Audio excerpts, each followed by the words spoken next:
ठरलं तर मग या मालिकेच्या आजच्या 1 नोव्हेंबर 2025च्या एपिसोडमध्ये मैनावती व सदाशिव लोखंडे सायलीकडे चैनीच्या वस्तूंची मागणी करत असतात. पण सायली मात्र त्यांना साफ नकार देते.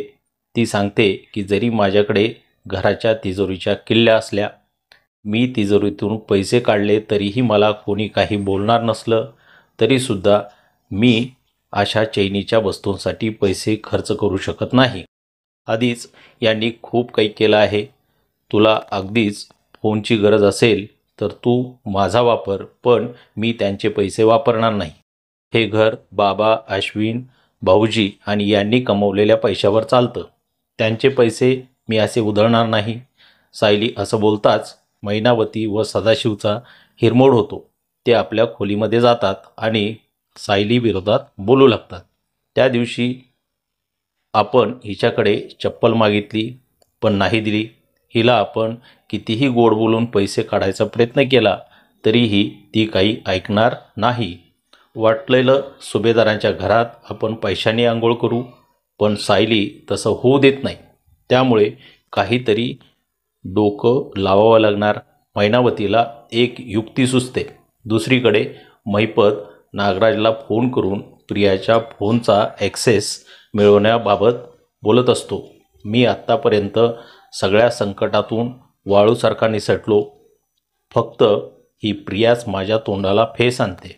त्यामुळे लवकरात लवकर हिचा बंदोबस्त झाला पाहिजे. त्यासाठी आपल्याला तिचा फोन ताब्यात घ्यावा लागणार, असं महिपत नागराजला सांगत असतो.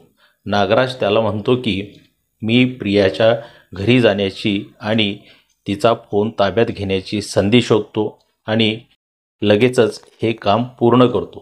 थोड्या वेळाने सुमन नागराजला नाश्ता देते, पण तिच्याकडून चटणीमध्ये तिखट जास्त पडल्यामुळे नागराज तिला ओल्या हिरव्या मिरच्या खाण्याची शिक्षा देतो.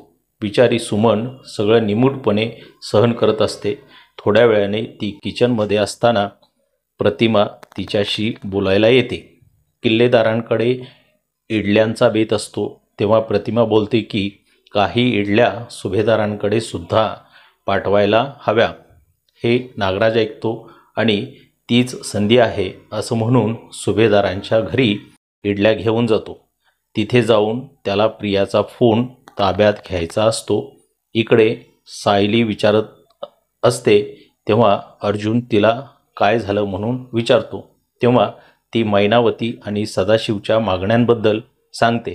ती म्हणते की मला कबूल आहे की त्यांनी आयुष्यभर गरिबी अनुभवली आहे, त्यामुळे आता त्यांना सर्व काही मिळालं पाहिजे. मात्र ते सगळं तुमच्या पैशातून त्यांना दिलेलं मला आवडणार नाही.